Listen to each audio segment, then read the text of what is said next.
Can you hear the sound of fireworks going on in the background? That's because tonight is 5th of November, and this is when Bonfire Night is celebrated all over Great Britain. It is done to commemorate the unsuccessful Gunpowder Plot of 1605.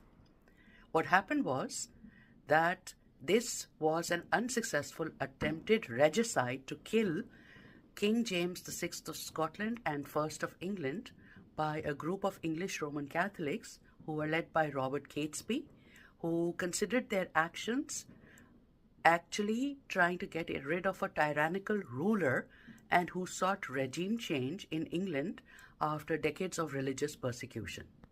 The plan was to blow up the House of Lords during the state opening of Parliament on 5th November 1605.